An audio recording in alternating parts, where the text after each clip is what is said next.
नमस्कार. आज मी तुम्हाला पायरी आंब्याचा आमरस करून दाखवणार आहे.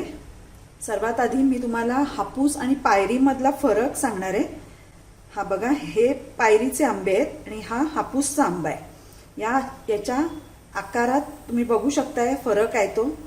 हे बघा, हा आंबा असा, ह्याला एक गोलाई असते आणि हा आंबा असा या आकारात असतो आणि ह्याला इथे असं टोक असतं, जे ह्याला नसतं. या हापूस आंब्याला असं टोक नाहीये, पायरीच्या आंब्याला असं टोक असतं आणि याचा आकारही असा एक वेगळा आहे, तुम्ही बघू शकाल.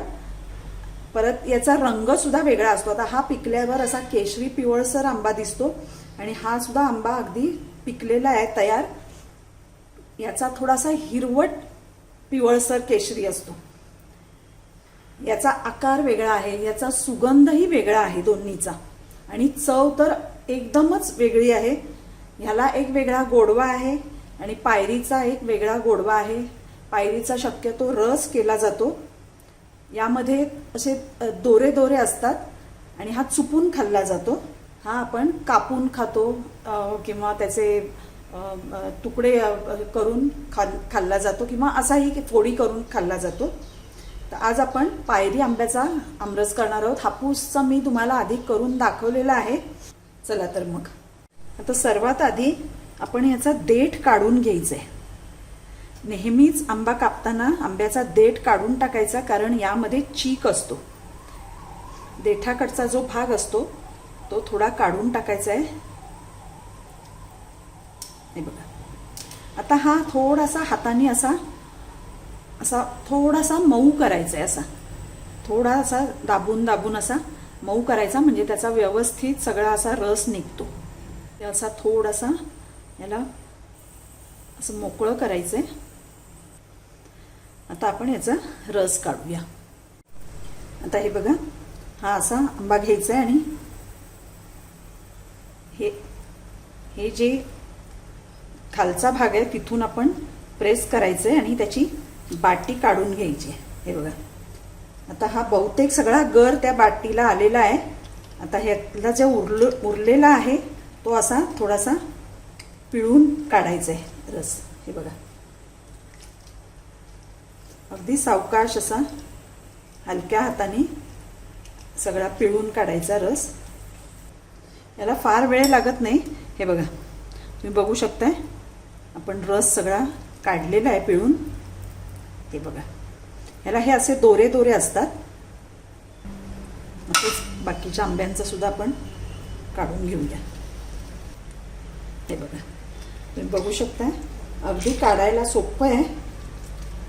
असाच सगळ्या आंब्यांचं आपण काढून घेऊया. आता हे बघा, आपण साली पिळून घेतलेल्या आहेत. आता ह्या ज्या बाटी आहेत त्या आपण व्यवस्थित त्याचा गर सगळा काढून घ्यायचा आहे. आता हे बघा, हे सगळं नीट निघालेलं आहे. असंच या बाकीच्या सुद्धा बाटींचं काढून घेऊया गर. नेहमी आमरस करताना आंबे अगदी व्यवस्थित पिकलेलेच घ्यायचे आहेत. कुठलेही हापूस, पायरी, कुठल्याही आंब्याचा तुम्ही जेव्हा रस करता तेव्हा ते चांगले पिकलेले घ्यायचे, म्हणजे मग त्यामध्ये आपल्याला साखर घालायची गरज भासत नाही. कारण ते नॅचरली एवढे गोड असतात की त्यात आणि साखर घालायची गरज नसते. त्यामुळे घेताना चांगले बघून पिकलेले घ्यायचे. आपण सगळ्या बाटी व्यवस्थित पिळून घेतलेल्या आहेत. आता ह्यामध्ये हातानेच जो जाडसर असेल गर तो सुद्धा असा मॅश करून घ्यायचा आहे हाताने. हे करण्याआधी हात पहिले स्वच्छ धुवून घ्यायचे. तुम्हाला जर अगदी स्मूथ रस हवा असेल तर तुम्ही मिक्सरला लावून घेऊ शकता, पण आमच्याकडे सगळ्यांना हा असाच रस आवडतो, गुठळीवाला. त्यामुळे मी हा रस कधी मिक्सरला लावत नाही. आता आपला रस काढून झालेला आहे. आता यामध्ये आपण थोडीशी वेलची पावडर घालायची आहे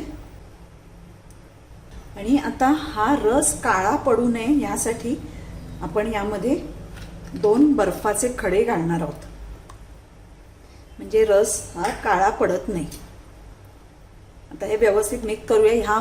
हे आंबे इतके गोड आहेत की यामध्ये मी एक्स्ट्रा साखर घालणार नाहीये. आणि हा थोडा वेळ आता फ्रीजमध्ये ठेवूया आणि जेवताना थंड सर्व करायचं आहे. तुम्ही नक्की पायरीचा रस करून बघा. पायरी आंबे बाजारात विकत मिळतात, सगळीकडे मिळतात. तर तुम्ही करून बघा, अतिशय सुंदर लागतो पायरीचा रस. आवडला तर माझ्या व्हिडिओला लाईक करा, शेअर करा आणि माझ्या चॅनलला सबस्क्राईब करा. थँक्यू. हे आपण आता फ्रीजमध्ये ठेवायचं आहे आणि थंड झाल्यावर जेवणाबरोबर सर्व करायचं आहे.